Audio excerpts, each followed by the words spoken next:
Hello! Welcome to our podcast. We're so excited that you're here with us and ready to discuss serious issues concerning COVID-19 and its relation to mental health, as well as how it's affecting AAPI individuals. Dawning Star is a two-part episode series where Justine and I will talk about the effects of COVID-19 on mental health on a large scale and the rise of Asian hate crimes in America.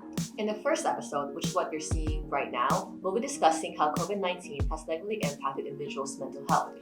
As the pandemic continues, various individuals in America are struggling mentally, and we must realize the direness of the situation on the bigger scale, where help is seriously lacking.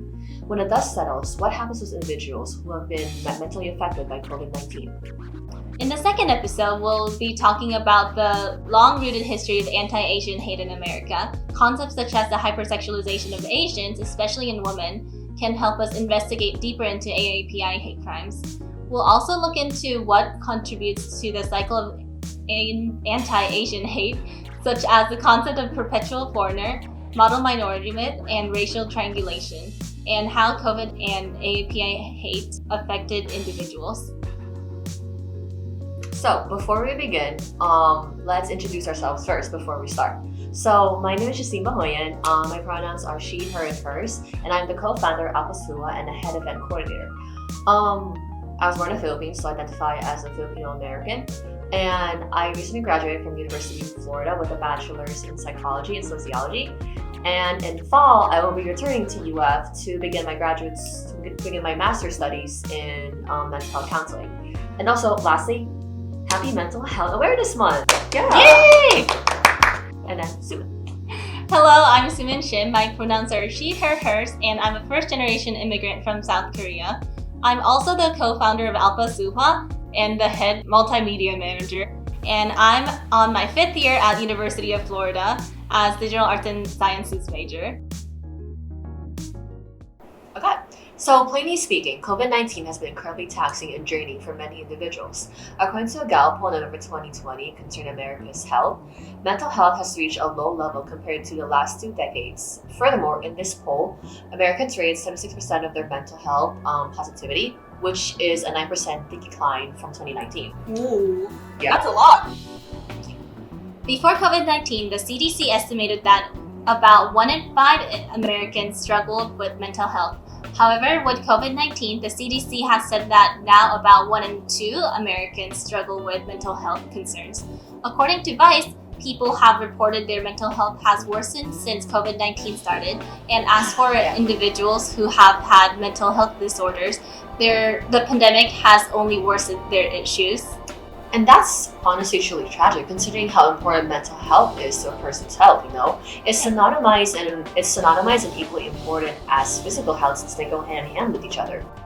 Though even before COVID-19 started, mental health services in America are seriously lacking. Places like rural areas, urban neighborhoods, and community mental health centers that treat the most severe forms of mental health issues do not have the proper funding, means, and the labor to help everyone. That's true. With everything going around the pandemic, it is not a far stretch to say that America was not ready for the mental health toll it would have on people. A study showed how countries like the US, Spain, China, Italy, and more are experiencing higher rates of depression, anxiety, stress, PTSD, and psychological pain. Also, suicidal ideation and substance abuse have also been on the rise due to the influence of COVID-19. So I imagine it also impacts specific groups of people more than others, right? It does. Studies have shown that younger people, being female, the existence of physical and mental health disorders, unemployment, essential workers, parents and children, and also community of color like neighborhoods, and being a student, etc., are more heavily connected to COVID-19 and its influence on mental health. Probably some factors like low SDS, economic struggles, and exposure to social media / news of COVID-19 can contribute to that. Honestly, quarantine has forced people to be isolated and alone at a time where stress could be so high and prevalent. Yeah. That has to be another factor in how people are mentally affected by the pandemic. Yeah, it is. So a lot of people, I think, are struggling with that aspect in combination with all the other factors going around, like job loss, stress, worry, the possibility of being the virus, etc. It mentally places people in some really tight spaces. Reports have shown that people are having difficulty sleeping, their eating habits have changed, they engage in higher rates of substance and alcohol use, and their chronic conditions have only gotten worse. Something that I've noticed in my life as a college student is that young kids and adults are being heavily affected by COVID-19. From online schooling to classes being canceled to learning how to be productive at home, students must feel very distressed right now in their lives. Personally, I felt the same.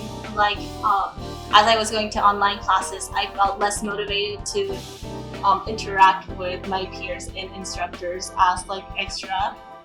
Or just focus in what I'm supposed to get done. I've also definitely experienced insomnia. My sleeping pattern was bad before, but after the pandemic. But going back to the statistics, a study in 2020 recently reported that students are experiencing significant rates of stress, anxiety, and depression. It explained how constant worry of their loved ones and themselves getting sick, lack of concentration, challenges in sleeping, limited social interaction with others, and increased concerns of academics have influenced psychological distresses towards students.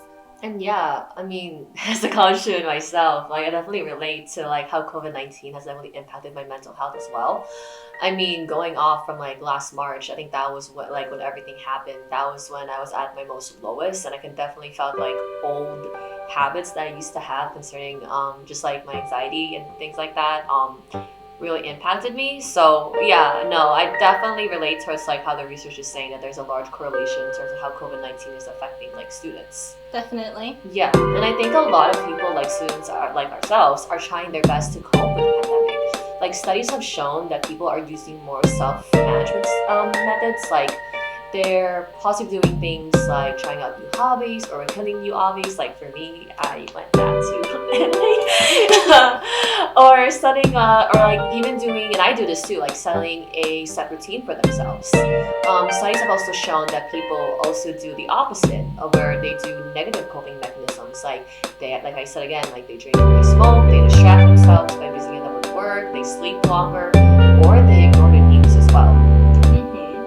I definitely feel that people tend to have various coping mechanisms, and mine would be a mixture, which sleeping longer and ignoring the news, because watching the news really stressed me out for a while. But I also recommend, if anyone's interested, there are mental health apps that teach you healthier coping mechanisms and exercises and assignments that you can do. Yeah, and a lot of those are based on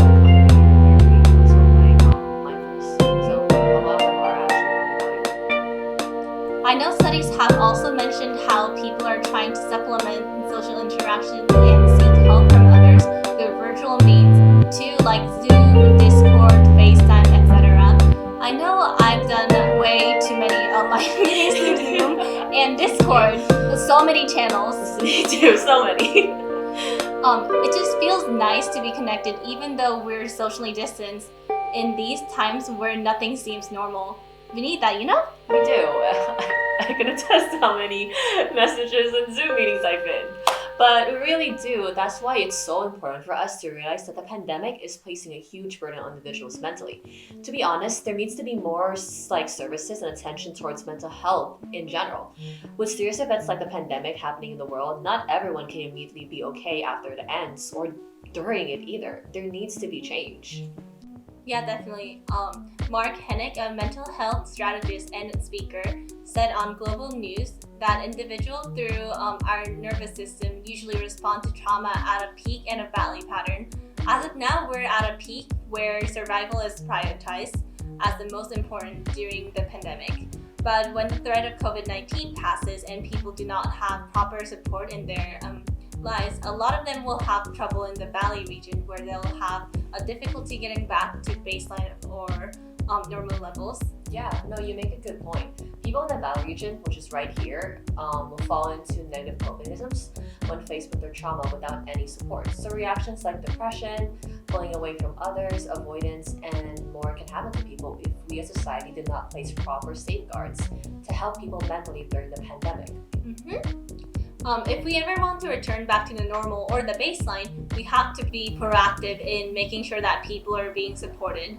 We may be battling COVID-19 right now, but there is a battle that we have to face that is unfortunately happening now behind closed doors. And yeah, so like I said before, when it does settle, so what happens to the people? What happens to us who have been gone through collective trauma for over a year now? So right now, we have to make the individual and collective action of choice to act.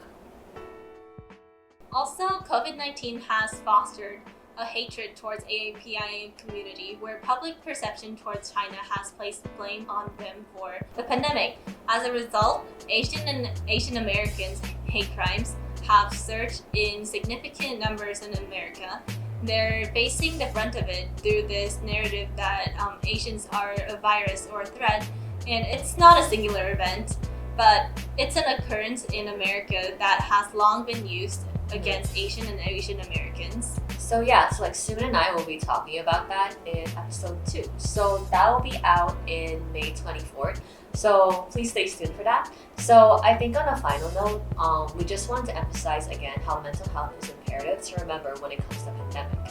So America is facing a hidden dilemma that not many people are talking about. We need to change that and be more open about providing more support through mental health services and create a space in society where talking about mental health is valid and normal.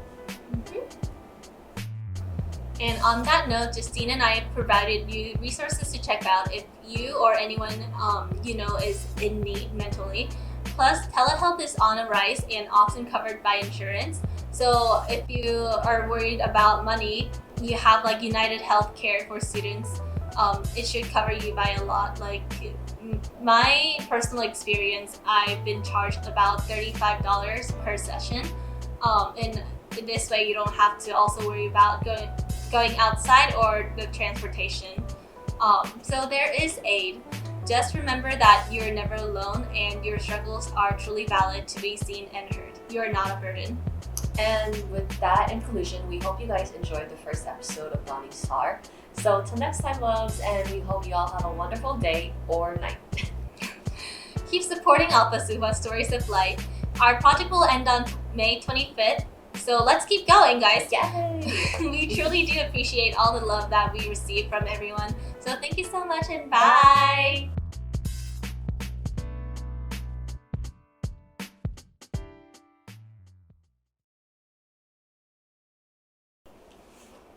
Yay! Oh. Boom, boom, boom, boom. Boom, boom, boom, boom. Hello, Justine Shim. Yeah. Wait, is it good? The shot? Hello. The pandemic has definitely oh my god, I can't say that word. Exacerbated. Exacerbated. Yeah, just say has made their condition worse. Device, people have reported their mental health has worsened since COVID-19 started. They are facing the brunt of it through this narrative of seeing Americans as a virus or a threat. You said Americans, not Asians. Oh, okay.